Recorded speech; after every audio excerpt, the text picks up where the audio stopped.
Oh, a standard sleeper cache. Okay. Let's see if we can get 100% lock on this. These caches are not easy to scan, and we have successfully scanned down the limiteds before, but the standards are a step up again in difficulty. We currently have 94.7 probe strength, which isn't bad. Isn't bad at all for a Tech 1 frigate. 97.3% lock. Gonna move our probes closer together. Get them exactly centered. Maybe this time. There we go. Okay, we are going in. This is Bill. Bill wants to build a Cynabal and join the Angel Cartel cause in Zarzak, but he's not making it easy on himself.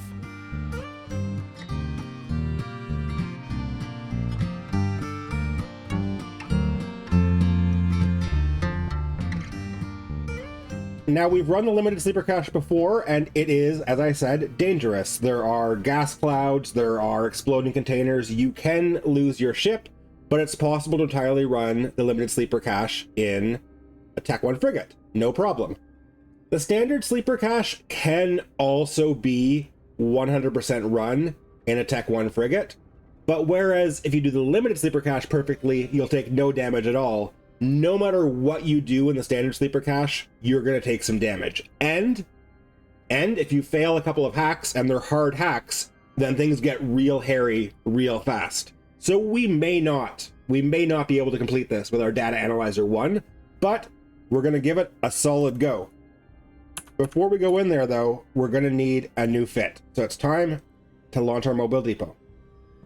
To run the standard sleeper cache, we're going to need tank. Not just our medium shield extender, but also we're going to want a damage control, and we're going to want the power diagnostic unit, which increases our shield recharge. That's going to give us some buffer. We also will probably want our EM shield hardener, but we won't need it right at the start. At the beginning, we're probably going to want to put on our relic analyzer. Yes, I do think that we're going to bring in the mobile depot and probably deploy it inside the site so that we can refit mid-site. We also need some DPS, which is why we have, specifically for the possibility of running one of these sites, is why I brought a second 75mm Gatling railgun. So this is the fit that we're going to take into the site. This fit will allow us to run the first half of the site. In the second half of the site, if we make it that far, which we might not, things get a lot hairier, and we're probably going to want to refit to an even stronger tank and possibly an afterburner. But we should not get ahead of ourselves, because none of that is going to matter at all if we can't hack the entrance can.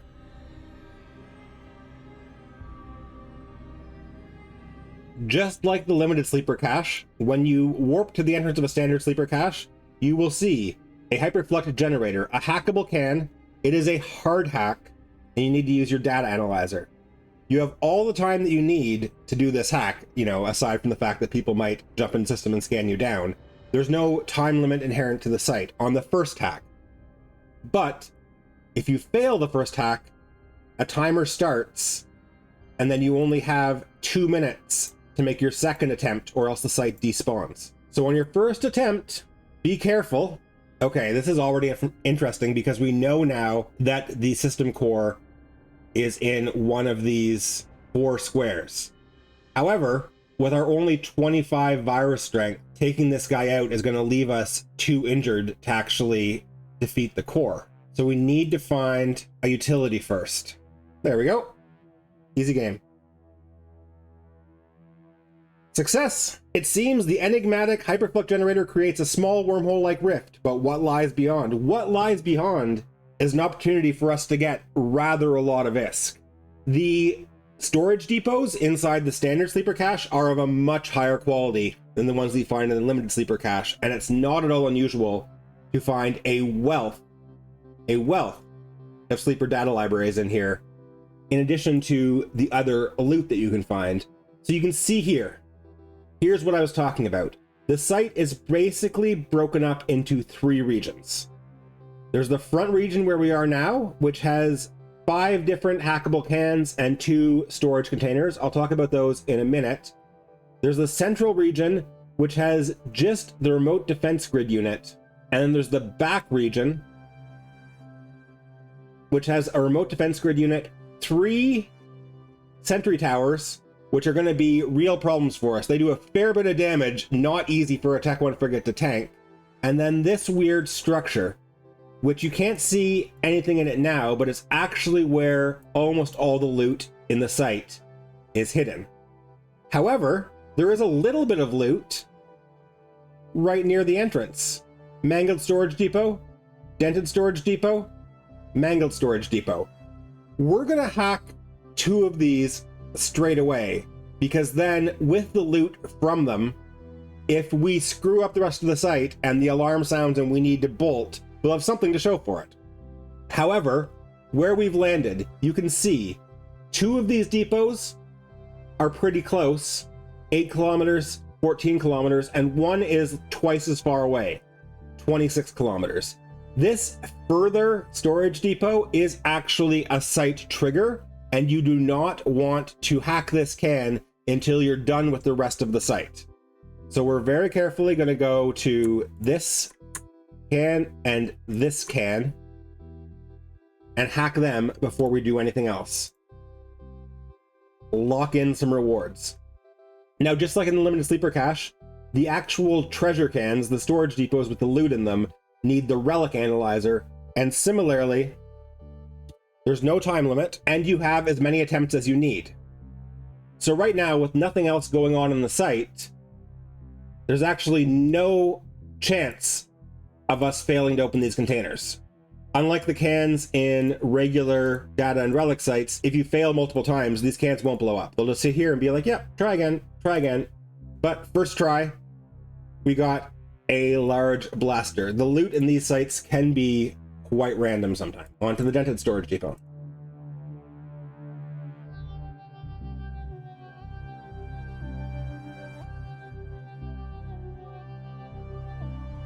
Okay. Just not possible for us, but we have another go. We have as many more goes as we want. And sometimes they're simple as can be. Look at that. 4 million ISK in neural network analyzers in 1 can. Already worth our time. Okay, so like I said, we can't go for this mangled storage depot just yet. These rooms aren't actually separate pockets. Obviously, you can see them all in one grid. We could fly straight to the back room. However, if we did that with our micro warp drive on, the watchful sentry towers would just completely destroy us on the approach. So what we need to do is we need to activate a hidden acceleration gate, which will let us get to the back room. Until we do that, as long as we stay within 30 or 40 kilometers of the warp-in beacon, there's actually no danger in this first room at all, except for the danger that comes from failing hacks. And now we're going to put ourselves in that peril for the first time. There are 3 coordinate plotting device containers here, stacked in these 3 little, like, spherical pustules underneath this weird robot bird. We need to hack all 3 of these in order to activate the hidden acceleration gate. Each one of these hacks is going to be a moderately difficult data analyzer hack, and each time we fail one of them, we'll see the alarm level of the site rise. The way this site works is that each time you screw up, the alarm level of the site raises by 1 stage, and when it reaches 4 or 5, there is a massive and highly damaging acid cloud spawning to cover the whole site. If you don't fail any of these hacks, then you're totally in the clear. If you fail a couple, you need to start paying very close attention, because once that cloud spawns, if your tank, as ours is a medium shield extender 1, you'll survive a few seconds, you'll survive enough time to warp out, but not much more than that. And again, we're under no time pressure here, so we're gonna take our time and do this properly.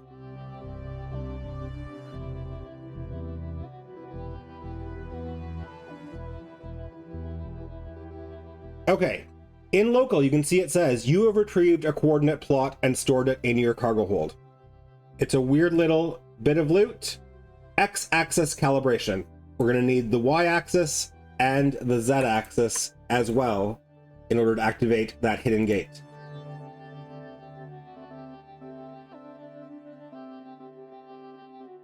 Y-axis and X-axis secured. Time for Z. Z-axis secured. Now what we want to do is we want to put these into the remote calibration device high power. If we put it in the low power, it's going to create an acceleration gate that sends us to the middle of the site where this remote defense grid unit is. If we put it in the high power can, it's going to create an acceleration gate that sends us all the way to the far end of the site, which is where we want to be. So, remote calibration, high power. We just fly over to this can, open it, and drop these calibration data inside. Rift calibrated. You've successfully calibrated the nearby rift, so it may now be used for a long distance warp. Now we don't want to take it just yet, because there are still 3 towers over there, and there's something we can do to make that a little bit less hazardous. There are 2 cans that we haven't hacked yet in this first room. The first is this trigger can, which we're leaving to the end. The other is the remote defense grid unit can. So let's head over there now and hack that. Hacking this can is going to move one of these towers to a less dangerous position for us. Although this is, again, going to be a pretty hard hack, and failing it can raise the alarm level of the site. Defense grid switch. This unit can switch between frontline and backline defense setup for the sleeper enclave in the distance. The current setup is backline defense. We want it to be set to frontline defense.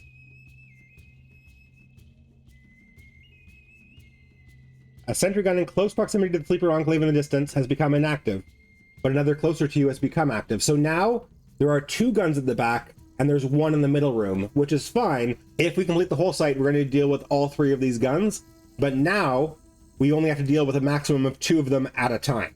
The next stage of this site is taking this gate and getting dropped back there where the guns are. But before we do that, I think that we do want to refit. So we're going to drop our mobile depot.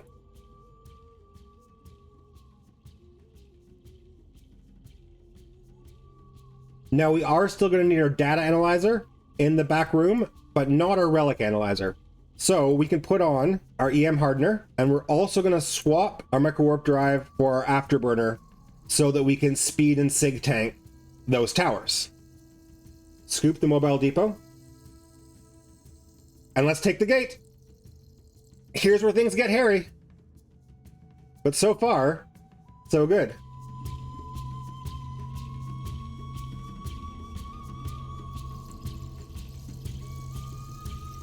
Okay. The loot cans have started spawning, but we can't deal with them yet. They spawn when we get within proximity. We can't deal with them yet. We need to worry about the towers.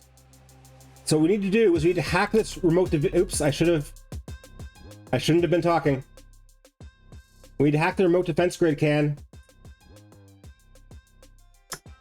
And we need to do it well at speed so that the watchful sentry towers miss us.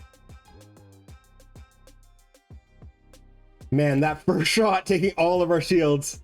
I thought I had a longer invulnerability timer from the warp. Wow, and if we fail this hack, it's going to cause us trouble as well. I'm heating my AB right now because I really can't take another hit until my shields recharge a bit. I gotta be careful not to burn it out. Oh man, my heart is pounding from that one hit. I'm gonna stop heating my AB now. Sentry towers have been missing us completely. Unless they get another lucky hit, we're in pretty good shape here. And I think we have this hack in hand. Oh, maybe not. Okay, alarm raised 2-1. Oh, and the sentry tower's got another good hit on us. We've got to try again. Oh, and we're screwed again. Okay. Alarm level raised to 2.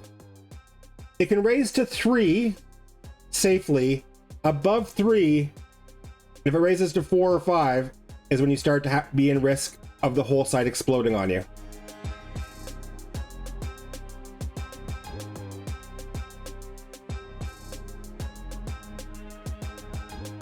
Okay, one of the towers has deactivated.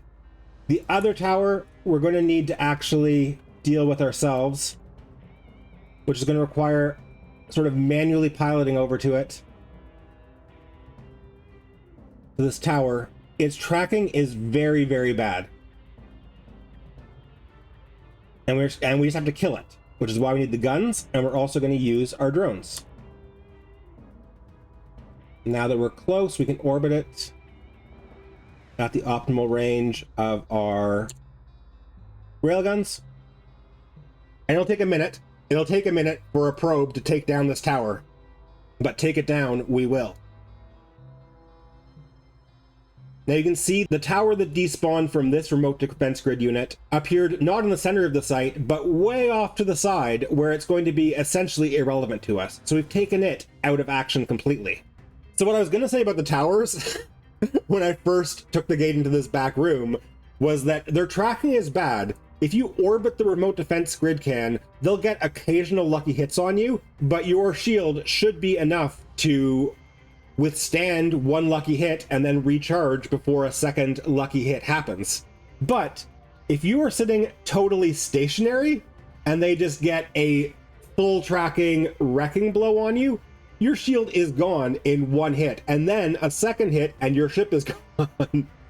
So turn the afterburner on, start orbiting the remote defense grid can immediately as fast as you can, and then as soon as you're done that hack, you fly over to the remaining tower and start orbiting it, afterburner on, and then the tank on your probe is going to be totally sufficient. You'll also notice that there are 1, 2, 3, 4 storage depots that have now spawned in the vicinity, including 2 intact storage depots, which you never see in the limited sleeper caches. The intact and the pristine are where the really good loot is. I think there's usually more than 4 cans here. If we get in closer to the sleeper enclave and fly around a little bit, I think we will spawn a few more cans. And we will do that as soon as this tower finally finishes dying.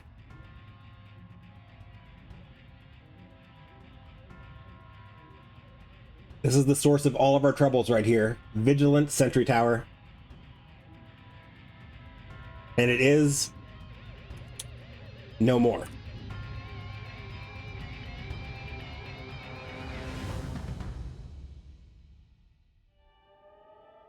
So now we fly over to the Sleeper Enclave. See if we can't spawn a couple more cans. There we go. Another can. I think there are usually 6 or 7 cans back here. 1, 2, 3. We got 5 so far.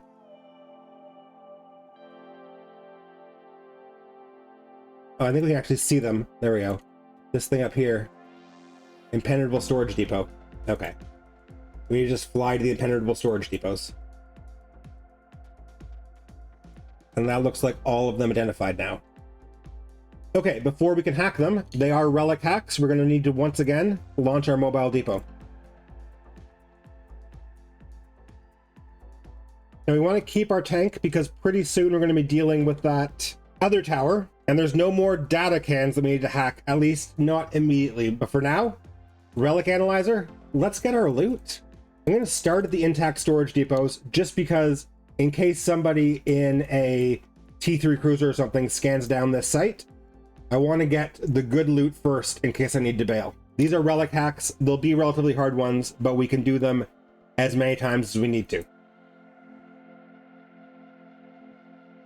10 million ISK in sleeper coordinates. Oh, and a polarized 200mm autocannon blueprint. That is going to tempt me later. I know it will. Intact can number 2.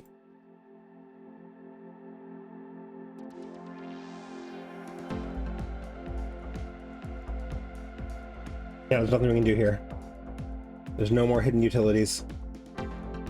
Well, try again.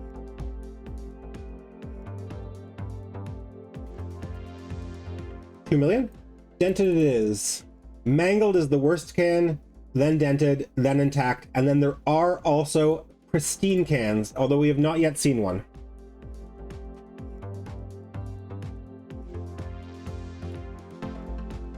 Oh, that's frustrating. Okay, try again. This minigame, not my strongest EVE Online skill.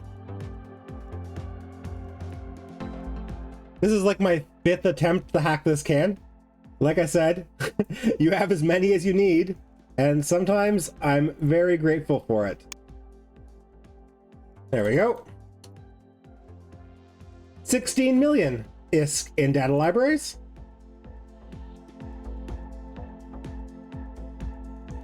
$1.8 million.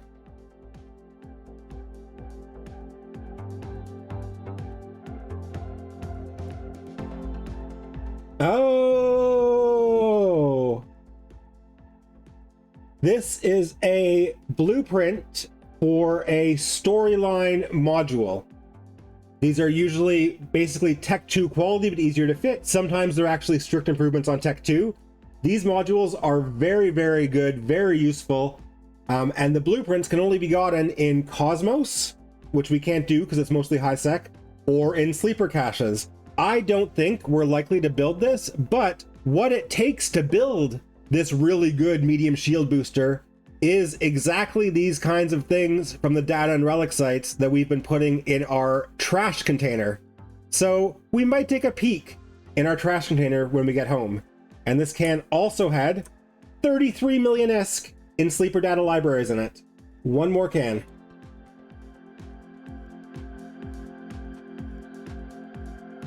And 400,000 ISK. I really can't complain. Look at this. 67 million ISK in sleeper data libraries alone, plus some pretty darn cool blueprints. But this is not all the site has to offer. There's still that middle room, right? What's with that? And there's that one can that we haven't yet hacked back in the first room. Well, before we can proceed with the final part of the site, we need to deal with that last sentry tower. We're going to approach it under afterburner power. We could drop our mobile depot again. Oh wait, speaking of which, we're going to scoop our mobile depot. Sorry, that's step 1. Okay, we're scooping our mobile depot. And now there's no gate in this part of the room. In order to get back to the front room, we need to fly through the middle, and we're going to deal with this one restless sentry tower near the remote defense grid unit on the way. Again, its tracking is very bad, but its range is pretty good and its damage is high. So we're going to take a very, very cautious spiraling approach. It's totally reasonable, if you're new at these sites, to lock in your winnings at this point. We've got a lot of good stuff in our cargo hold, and it would really suck to die to a sentry tower right now. So you could warp off and stash these goods, but if you warp out of this site, then you've got a very short period of time, like 2 or 3 minutes tops, before you can warp back in, or else it will despawn. So if you want to run the back room, you're going to have to fly under afterburner power. Micro warp drive will bloom your signature too much, and the sentry tower will wreck you. You're going to have to fly under afterburner power back towards this middle tower, but it is worth it. The extra like 10 or 15 minutes it might take is not a huge price to pay for the amount of loot that the last bit of this site can actually give you, if you're lucky. Sometimes you go through all this trouble of 100%ing the standard sleeper cache, and you don't end up with much to show for it. But I have had times when it was absolutely incredible. I hope this angle isn't too aggressive. The tower is shooting me now. It's still 43 kilometers away, which means that my angular velocity at 1 kilometer per second is actually not that high. So I need to be cautious about my angle still. But I'm getting closer and closer. I'm clicking in space. Bring my angle progressively closer to the tower.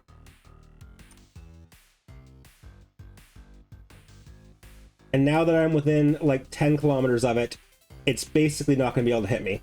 I'm still going to be a little bit cautious. and then orbit 3,000 meters. Activate the guns. Launch the drones. And sit back and relax. Watch D-scan for scanner probes. Now there's a remote defense grid unit here too that we could hack, and it moves, I don't remember exactly where it moves this tower to. I think it might move it to the front room, or maybe moves it back to the back room.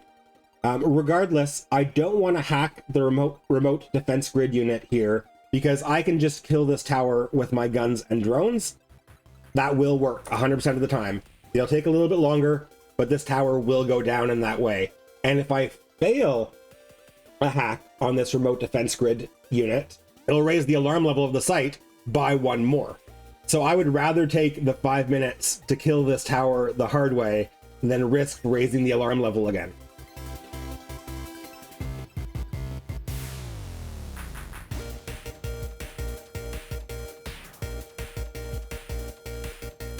Now actually, once I destroy the sentry tower, I'm going to want to refit again, so I probably should have earlier on launched my mobile depot once again so that it can be ready for me to use it. Although I should make sure that my orbit is not going to cause me to bump into my mobile depot. Looks pretty safe. I don't want to bump on my mobile depot, have my transversal go down to 0, and have the tower suddenly one-shot me. Although I think it would have to be a 2-shot. We took 1 full-strength shot, maybe 2 full-strength shots, maybe 1 from each tower when we first landed in the back room, and we survived. So I'm quite certain even 1 full-strength stationary shot would not do me in. Nonetheless, it's just good practice not to bump on stuff when you can avoid it. Let's see if I get bumped. Nope, no bumping.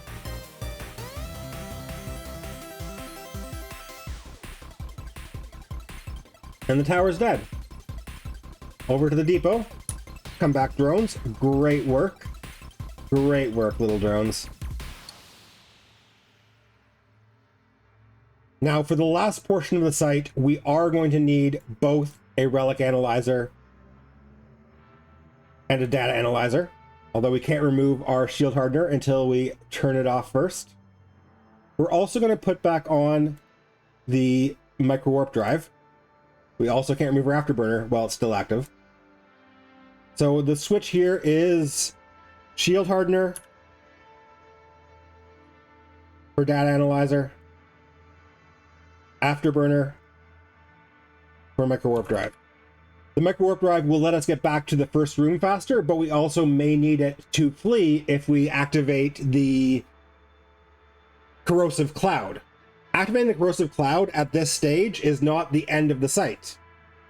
We may in fact want the cloud to activate. I'll explain more in a minute, but if the cloud does activate, we don't want to warp out. We want to burn very, very quickly out of its radius. Now let's head back over to that last... Oh wait, no. I always forget to scoop my depot. Let's scoop the depot. And then head back over to that last mangled storage depot, the one that we intentionally did not hack when we first came into the site, because I said it was a trigger. Now the funny thing about this last storage depot is that unlike the remote defense grid units and whatnot, where failing them is a trigger for the alarm level raising, failing a hack on this mangled storage depot actually has no effect. It's succeeding the hack is a trigger for the alarm activation unit or something to spawn. And then once that spawns, if you don't hack it very, very quickly, then the cloud spawns regardless of the alarm level of the site.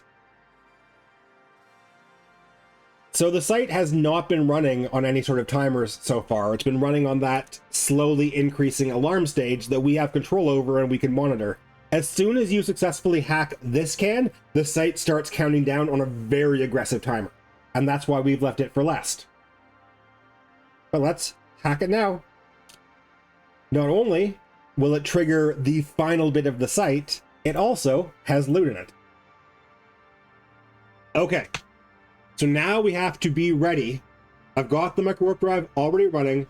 As soon as I succeed to this hack, I'm going to loot the can, and then I'm going to head over for the alarm unit that's going to spawn.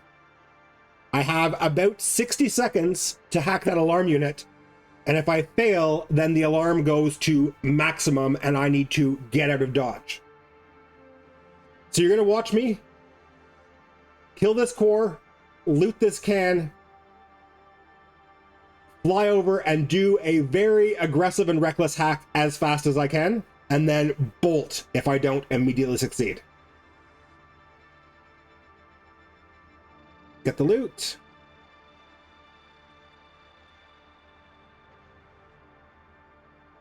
Defense alarm can. Hack. Nope, hack this.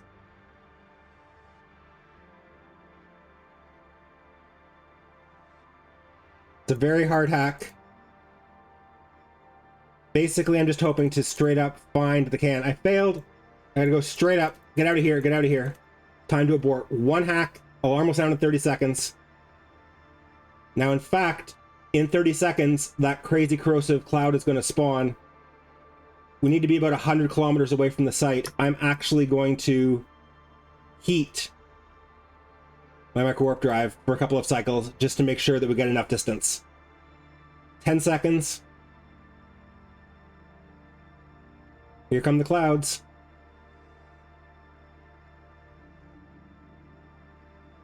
Oh, no, okay. Actually, we're fine. The alarm has been raised to 5 after the 10 seconds. Now we have another 30 seconds before the Guardians, which is like nanites, I guess, but it's actually just an acid cloud, spawns. But we have gotten enough range, I think. 150 kilometers from the site.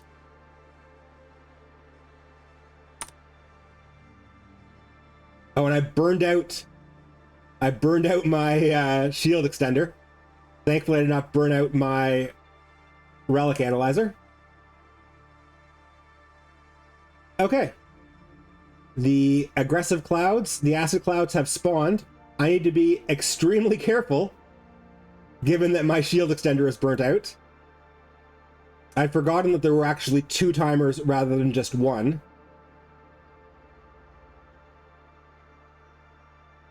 So I did not even need to heat my micro warp drive. One of the Guardian extermination units seems to be malfunctioning. The center cloud turns off, and a gate spawns. Spatial rift uncovered. This is the hidden room.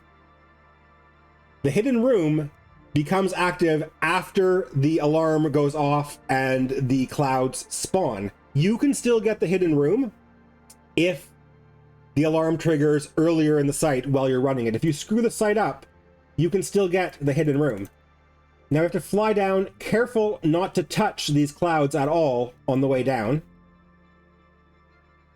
The reason that actually running the hidden room is difficult if you accidentally trigger the site is because when you accidentally trigger the alarm, you're often right in the middle of where the clouds will appear, and you don't have time to burn out of the cloud's radius. If you trigger the clouds, usually what you need to do is immediately warp out of the site, and then of course it will despawn, and if you try and come back in anyways, you will land right in the middle of the clouds. Running the hidden room is only really practical when you're anticipating failure, when you're anticipating the activation of the alarm after you've already run most of the site, because now, if I hadn't hacked these cans over here, the main loot cans of the site, they would be completely inaccessible to me.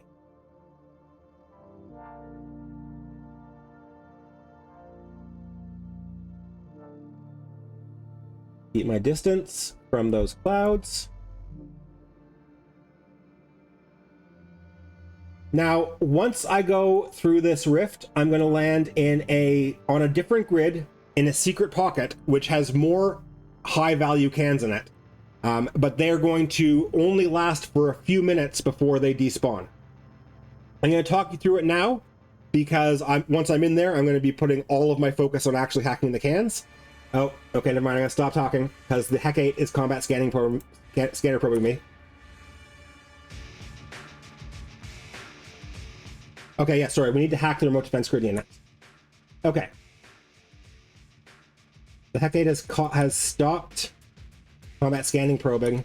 He is in warp to me. I need to be ready to warp out if he comes through that gate. But I want to try and get some of this treasure. Okay, good. Once we've hacked this can, that's right. Then the intact storage depots and pristine storage depots spawn.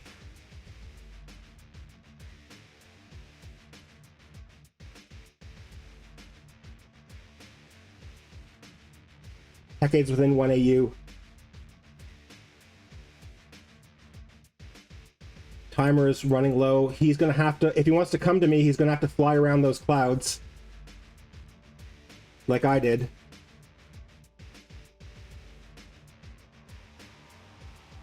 He's on 0.1 AU. I'm ready to warp out at a moment's notice.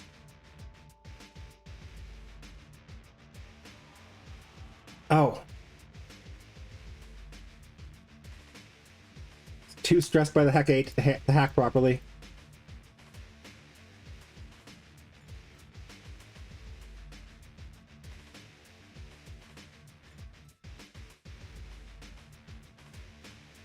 Oh, the Hecate's gone off scan. He's decided he can't come for me after all, I think. Unless something's cloaked up inside now. Unless the Hecate scanned me and then something else came in a cloak. There's no danger in this room.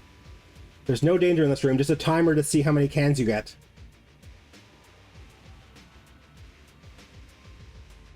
Finally. Finally, one pristine storage container. Didn't have much in it. Time to go for an intact storage container.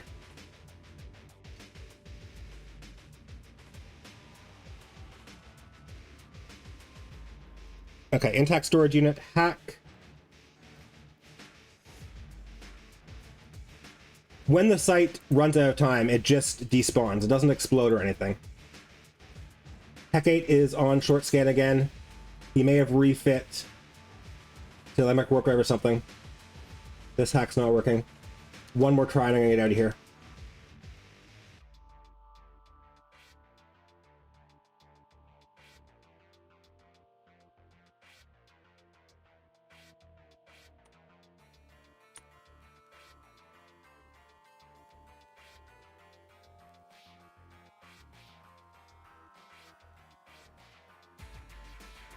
Okay, I'm going to my safe spot. Our timer is almost up anyways. It has been 3 minutes, and that Hecate for sure, at this point, 30 seconds till object self-destruct. That Hecate for sure left the site, refit to something to let him, to my warp drive probably, and was flying around to take that gate, to come in and get me in the hidden room. Now, I know there's Hecate with a combat scanner probes on him right now, so I need to be quite cautious that my safe spot is actually not as safe as I would like it to be. I want to get to safety before I do a debrief of what that site was all about. We're back in Uemon, and I couldn't be happier. I'm quite comfortable calling that a successful 100% standard sleeper cache run. We could have gotten more cans in the hidden bonus room if I hadn't been constantly botching the hacks because of that Hecate breathing down my neck, and there's one other can in the main site that we didn't get, but getting that last can is never going to be easy with a data analyzer 1. The can I'm talking about is, if you remember that last storage depot near the site entrance, the one that when we successfully hacked it spawned the alarm unit, and then we had 60 seconds to hack the alarm unit to stop the corrosive clouds from spawning. We failed that alarm unit hack, and you almost always will in a Tech 1 frigate, but if you succeed that hack, then the alarm gets suppressed and a pristine can spawns, and you can hack that pristine can for some pretty good loot. If you do manage to get that can, then you're gonna have to find some other way to trigger the alarm, either by going to the remote defense grid unit at the center of the site and just intentionally failing it until the alarm happens, or you can go to the back room where those 6 storage depots spawned, and you can attack the sleeper enclave, which is the building that they all spawn around. If you shoot it with a gun, and not with a drone, with a gun, then in 60 seconds, the gas clouds will spawn and the bonus room will open. So there was some more loot in there that we possibly could have got, but we completed every segment of the site. This was an extraordinarily successful proof of concept. Tech 1 frigate, Tech 1 analyzer, standard sleeper cache, done. So before I sign off, I do want to show you a little bit about the fit, or the fits, that I was using. So this is my standard flying around fit for Priscilla the Probe these days, when I'm traveling through space, just scanning, looking mostly for relic sites to find spatial attunement units in. This fit has pretty good survivability on gates with a 3-second align with the micro-warp drive and cloak, and it's also got enough hit points to survive a single smart bomb blast, all while keeping the relic analyzer constantly fit. And with the Sisters Core Scanner probes, the Scan Range Finding Array, and the Tech 2 Small Gravity Capacitor upgrade, combined with my middling skills, Minmatar Frigate 4, Astrometrics 4, Astrometrics Range Finding 3, I have, in the end, 95 base sensor strength, which is just enough to scan a standard sleeper cache. This fit will not be able to scan a superior sleeper cache unless your skills are maxed out.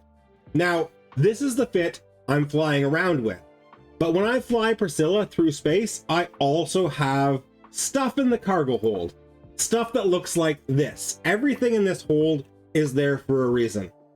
With this base fit, with the mobile depot, and with these modules in my cargo hold, this Priscilla can refit for the ghost sites, as you've seen me survive those ghost site blasts, can refit for the limited sleeper cache, and can refit, as you just saw, for the standard sleeper cache. In case you didn't follow along with my quick refit, the fit that I was using for the back room of the sleeper cache looked like this. 4,000 effective hit points, 70 DPS, a data analyzer for hacking the remote defense grid unit, and an afterburner critically for SIG tanking the towers. The recharge rate on the shields is just 10 hit points per second, but as long as the shields can recharge, and as long as you have the buffer to survive one solid hit from those turrets, you're probably going to be fine. You saw, when we're in that tight close orbit, we don't take damage on an ongoing basis. So a Heron fit that wants to run a standard sleeper cache is going to need to carry a refit that looks a lot like this. You can also do it with the Imicus or the Magnate, although you'll need an armor rep and probably a plate. It's pretty essential that you have at least a sort of 3,000 hit point buffer, or else that one shot from the towers could just alpha you out of space. You also do need the mobile depot, even if there's a station in system to refit to, because you'll notice that this fit does not have room on it for the relic analyzer, which is how you actually get the loot out of a sleeper cache.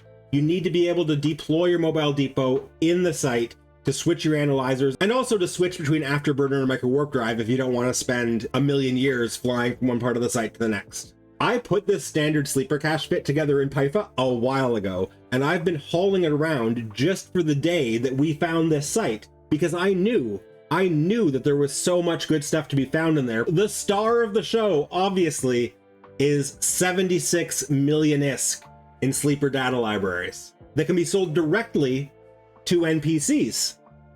This is such a huge boon in our quest towards the 500 million ISK to buy all of our blueprints and reaction formulas. Bearing in mind that our best consistent source of ISK right now seems to be nullsec belt ratting and a catalyst, bringing in about 15 million an hour, at 76 million ISK from a standard sleeper cache, we could spend 5 hours looking for one and still come out in the black. Now on my main, I've run dozens of these standard sleeper caches, and I will say 76 million is probably about typical, but I have seen standard sleeper caches with upwards of 200 million ISK in sleeper data libraries in them. This is why several episodes ago I was like, I think that actually scanning around for relic sites, ghost sites, and sleeper caches might be a good, reliable way to earn ISK. The problem is, they're so rare. The variance is high. You can spend hours looking for ghost sites and sleeper caches and not find anything, and then you find one and suddenly you're rolling in money. And obviously the data libraries aren't the only things we got from the site. The sites always drop the data libraries, but they also pretty much always drop these weird blueprints, the polarized blueprints and the storyline blueprints.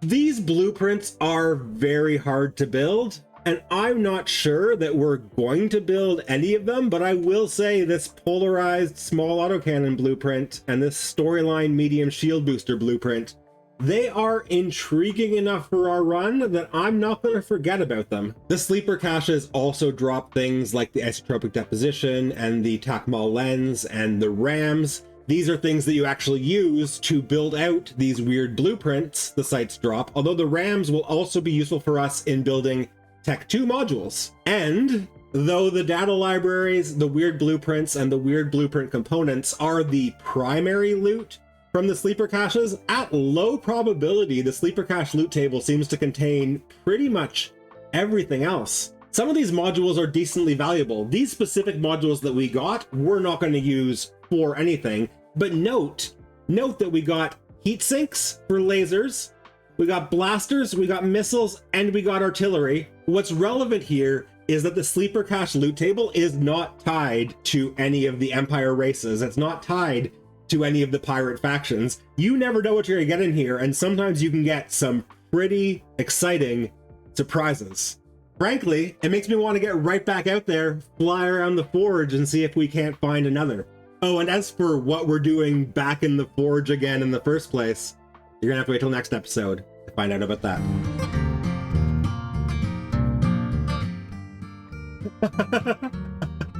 Another standard sleeper cache. Man, all the hours I spent looking for the first one, and now 2 in 2 days.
Successfully got the pristine can this time by hacking the alarm defense grid unit in 1 minute with a Tech 1 data analyzer. It is not easy, but it is possible. And in this pristine storage can, oh my goodness, the data libraries are nice. I'm excited about the data libraries, but this was the last skill book I need to make astronautics rigs. Tech 2 polycarbons, Tech 2 align rigs, speed rigs. Oh man, I had written it off because I had told myself I wasn't going to buy any more of these 20 million-isk skill books from the skill sheet. I'm going to inject that immediately. Now, because I successfully hacked the alarm unit, the site is now never going to spawn those clouds. And if it never spawns the damage clouds, then we can never get into the bonus room. However, we can still make the damage cloud spawn by repeatedly failing a hack. So what we're going to do is we're going to fly over here to this remote defense grid unit we never had to hack, and it's pretty much right at where the acceleration gate's going to spawn. Now I believe that when we do this, we do still need, after we fail the hacks, to fly straight up very quickly, because the damage cloud that spawns in the center of the site does still spawn. It just doesn't expand all the way and then it dissipates. So here we go. Rapid intentional failure. Okay, I just close it actually. I don't even need to do the site. Guardians will deploy in 30 seconds. Get out of here. We're flying straight up so we don't accidentally fly towards one of the other clouds. And from here on out, it's the same as normal.